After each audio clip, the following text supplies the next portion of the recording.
Hello guys, welcome to my channel. Welcome to another video. Welcome to our new episode of a new writing disclaimer. None of the event mentioned are true. No idol is being harmed in the video, and any idol doesn't have a negative role. Please don't forget to comment down. Let's start our video. The rain fell in soft, steady sheets against the tall glass windows of the city's most luxurious hotel ballroom, where laughter and camera flashes filled the space. On any other night, the scene would have been a fairy tale, a lavish wedding of elegance and promise. The bride radiant, the groom proud, the guests whispering about love stories destined for eternity. But for Minhi, who sat quietly under the heavy veil of lace and silk, nothing about this night felt like a fairy tale. It was a transaction, a contract carved out of desperation and pressure, signed not with love but with sacrifice. Her parents' whispers still echoed in her mind. Think of your son's future. He needs a father, Mihi. He needs security. Jeon Jungkook can give him that. What can you give him alone? Her chest tightened. The thought of a little boy, barely 2 years old, his big innocent eyes, always searching for comfort in her arms. She had promised him the world after his father died in that brutal car accident. But promises were fragile.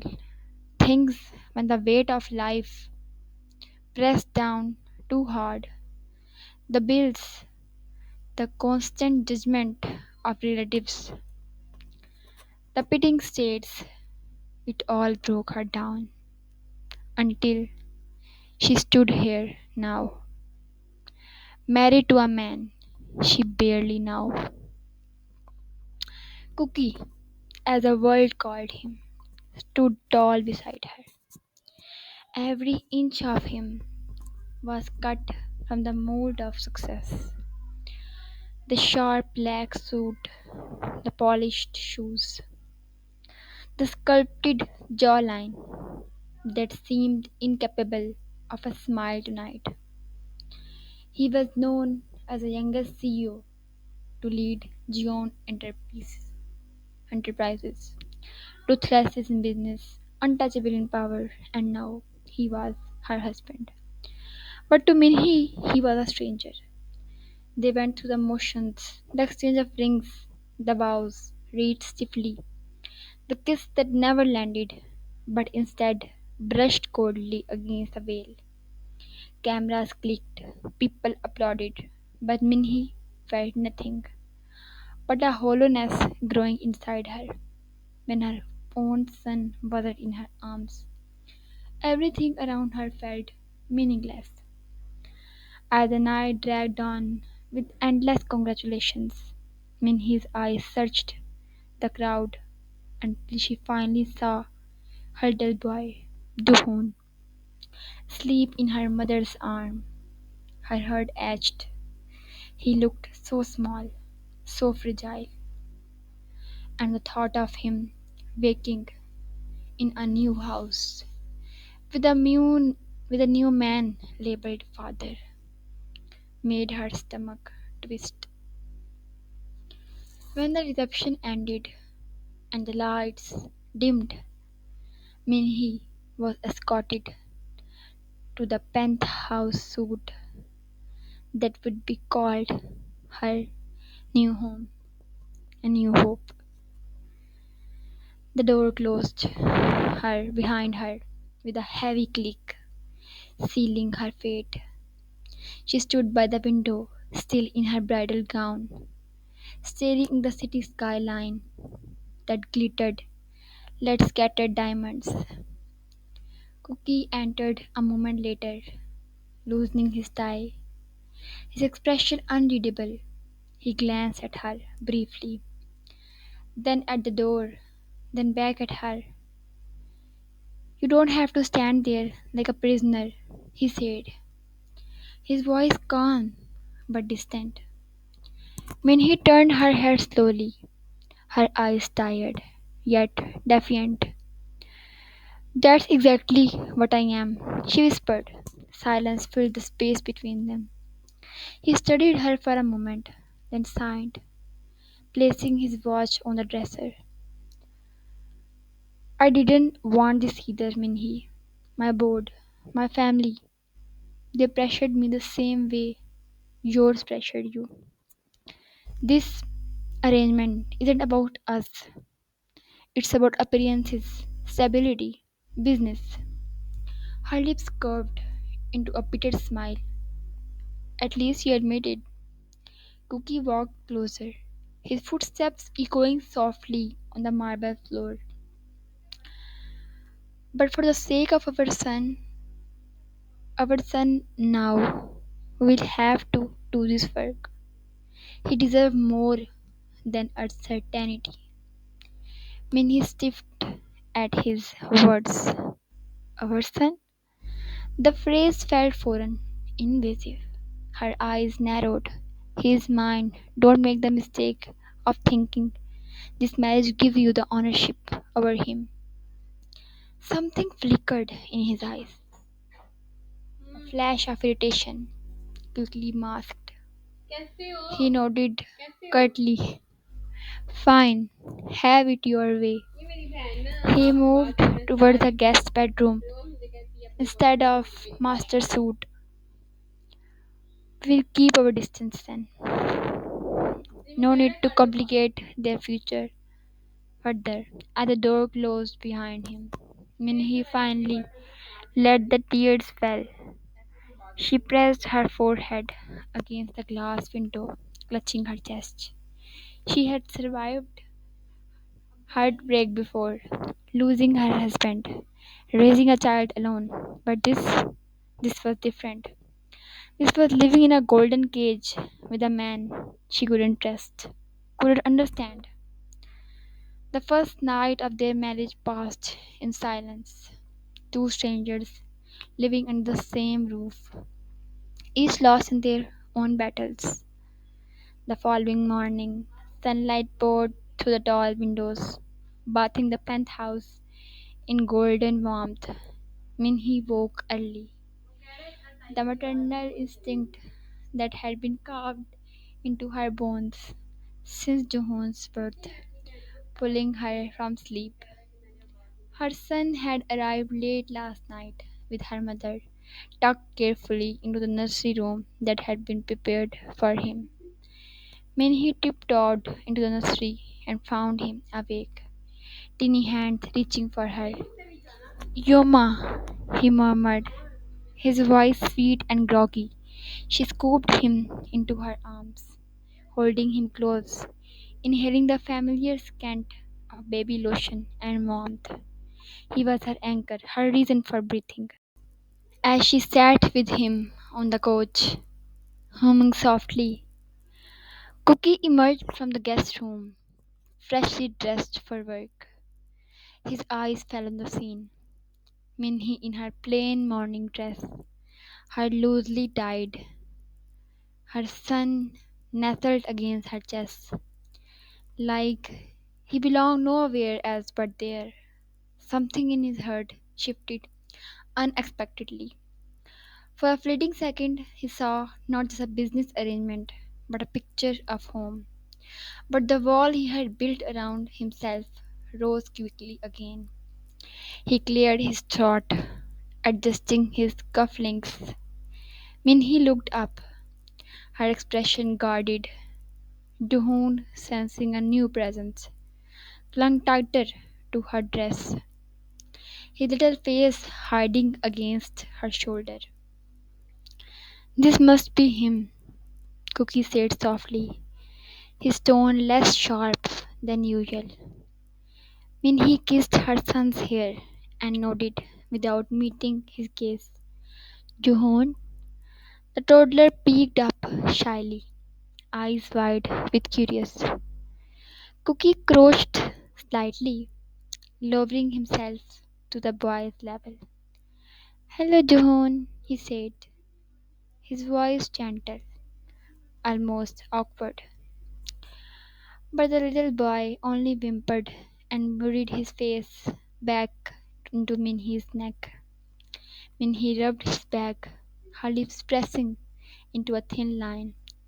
"He doesn't do well with strangers," she said, her voice tied with finality. Cookie felt the sting of her words. Stranger? Yes, that was exactly what he was in this home. He stood, slipping his hands into his pockets. "I will be late tonight. Don't wait for me." And just like that, he walked out, leaving behind the echo of footsteps and an invisible wall that grew higher with every passing hour.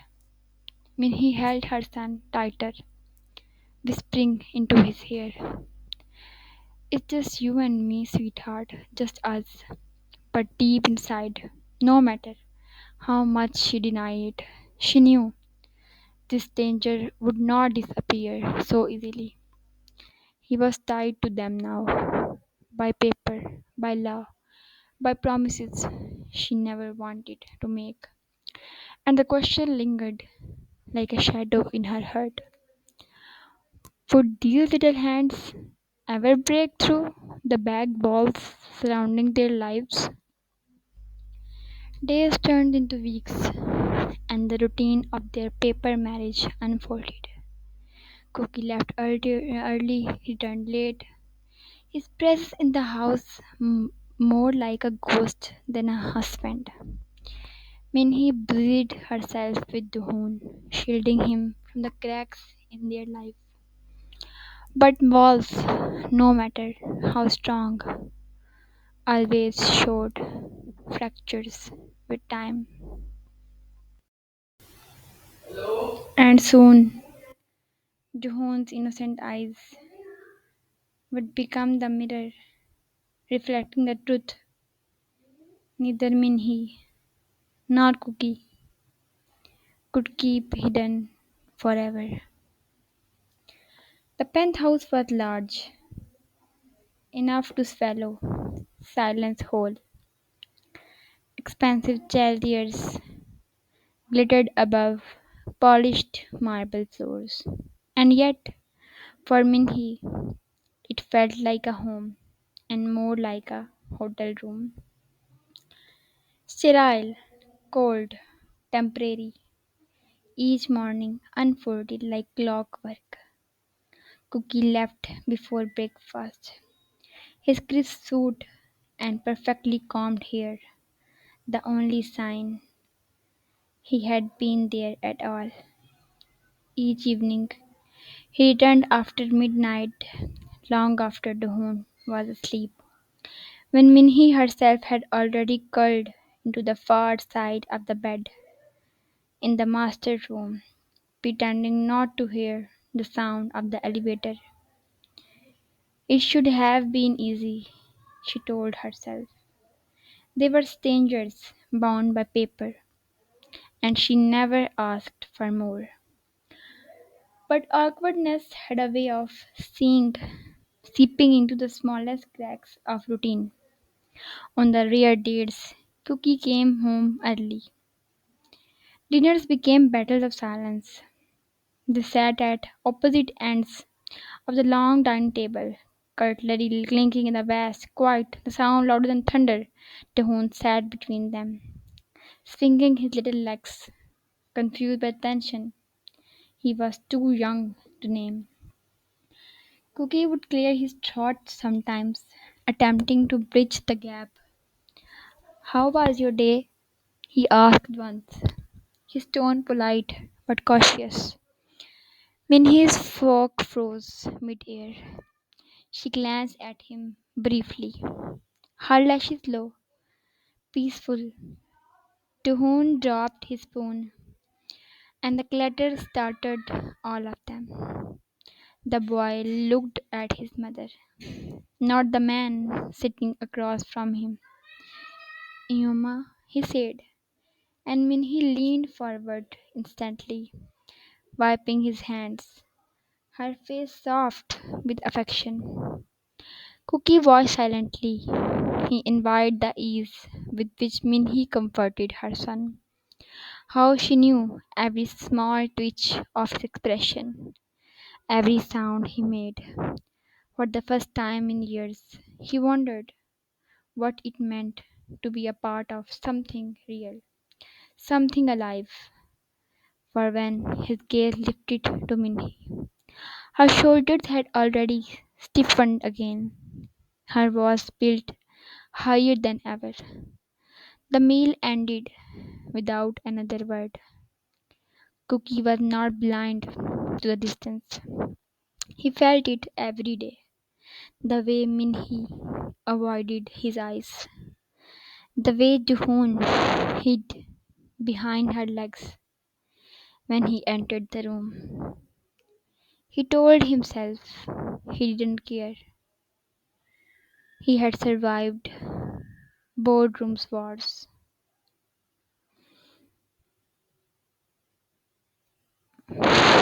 cutthroat deals, betrayal. He didn't need warmth, didn't need affection. But late at night, when he poured himself a glass of whiskey and sat in the glow of the city skyline, he couldn't shake the emptiness gnawing at him. That's when he decided to try. Not for Minhee, at least. That's what he told himself. But for the boy, Juhoon was innocent in all this. And maybe, just maybe, learning to be a father would make this cold house feel a little less like a cage. The first attempt came on a Sunday morning. Minhee was in the kitchen, stirring porridge on the stove, when she heard laughter. Small, bright, unexpected. Her heart skipped. She stepped into the living room to see Cookie crouched awkwardly on the counter. His expensive shirt sleeves rolled up, a toy car in his hand. Tuhun was giggling, chasing after the colors. Cookie rolled it across the floor. The boy's face was lit with pure delight, cheeks pink, eyes sparkling. For a moment, Minhee froze. The sight was so foreign it felt like a dream. The hound stumbled into Cookie's lap, and Cookie caught him instinctively, strong hands steadying the little body. Their eyes met briefly, father and son, torn by blood, and something Cookie's expression softened, cracked in his armor. Minnie's chest tightened. She told herself it was caution, not jealousy, not longing, just had been enough men. When Cookie finally noticed her standing in the doorway, his playful smile vanished, replaced by that uneasable mask. "He's quick," he said simply. Minnie nodded, forcing her tone to stay neutral. "He loves cars." Duhun tugged her dress, babbling, "Amma, appa car." The word appa, father, hung in the air like a blade. When his breath caught, she had never taught her son to call anyone that since her late husband. The sound of it burned. Cookie blinked, startled. He opened his mouth as if it to respond, but Minhee quickly scooped Duhun into her arms, kissing his hair to hide the tears threatening her eyes. "Breakfast is ready," she said, her voice colder than she intended. The warmth of the moment shattered. Later that day, when Dahoon napped, Minhee found Cookie in the study, sleeves rolled up as he typed on his laptops. Paper would spread across the desk, his focus unshaken even by her presence. She stood there for a long time, torn between gratitude and resentment. Finally, she spoke. "Don't confuse him." Cookie looked up, brows knitting. "Confuse who?" "My son," she snapped, sharper than she planned. Don't play with him like you are his father. He's been through enough loss already. He doesn't need more attachments that will vanish when you get tired of pretending. His jaw tightened, a flicker of something dangerous in his eyes. Is that what you think? That I am pretending? Minnie crossed her arms, hugging herself. Aren't you? You don't want this marriage. You don't want me. So why act like you care about him? For a moment, silence pressed heavy between them. Then Cookie rose slowly from his chair, walking toward her with measured steps. His voice dropped, low and steady.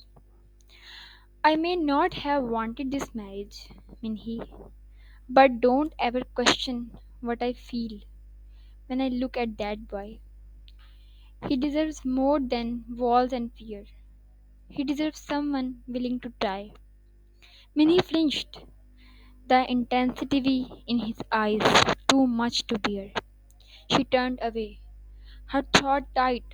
Trying doesn't erase the truth.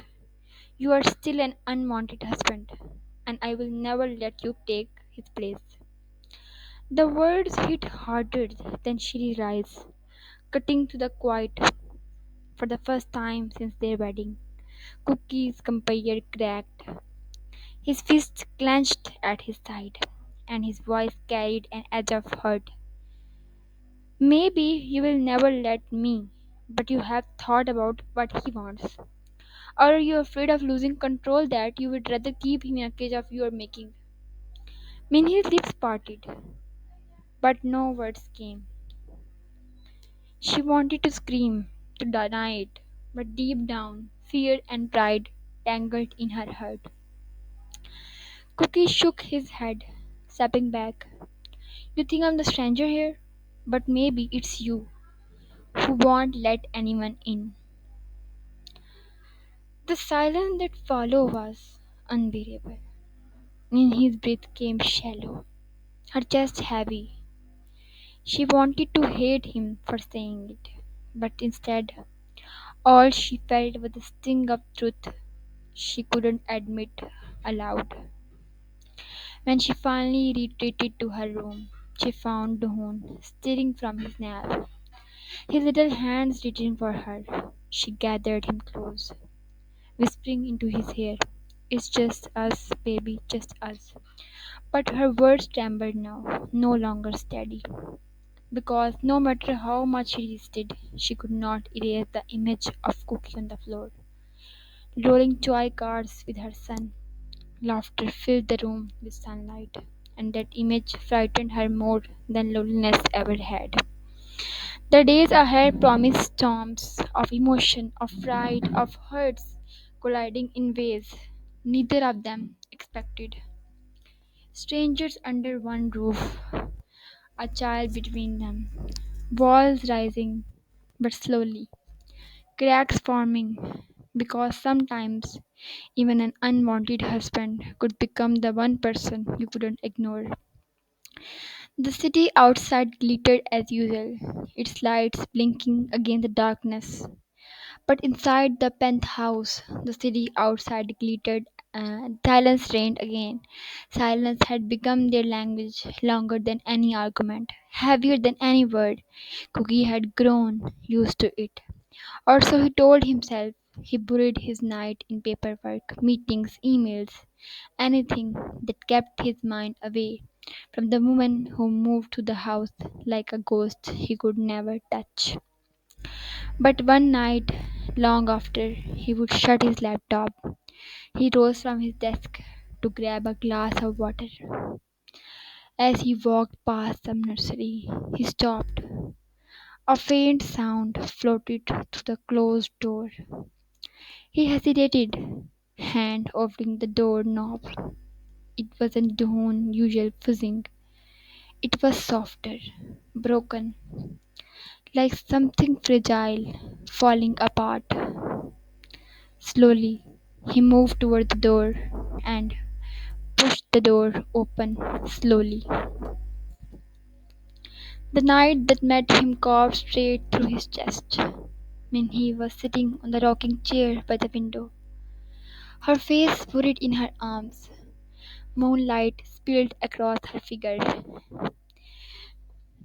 illuminating the tremble in her shoulders. She wasn't making a sound, but the tears streamed relentlessly, dripping through her fingers. Cookie froze in the doorway.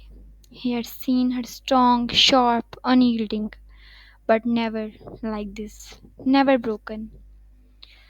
His first instinct was to step forward, to kneel in front of her and tell her she wasn't alone. But the word caught in his torrent. What right did he have? He was the reason for his cage, the man she had been forced to marry, the intruder in her life. Still, the longer he stood there, the heavier the guilt pressed. He remembered every time he had chosen silence over comfort, every cold wall he had put between them, every sharp reply that had cut her deeper. When Minhee finally lowered her hand, her eyes swollen and red, she caught his shadow by the doors. She stiffened instantly, wiping her face furiously, as if hiding her weakness could erase what he had seen. "What are you doing here?" she whispered, her voice hoarse. Cookie swallowed hard, his chest tight. I just heard something." Her gaze hardened. "Then you heard wrong. Go back to your room. Go back to your work." His dismissal cut deeper than it should have. He wanted to say something, anything, but the walls she built were unyielding. So he nodded slowly, retreating, the image of her tears searing into him like a brand. Hope you guys like the video. Thank you so much for watching. Don't forget to like, subscribe, and share, and comment down your favorite story.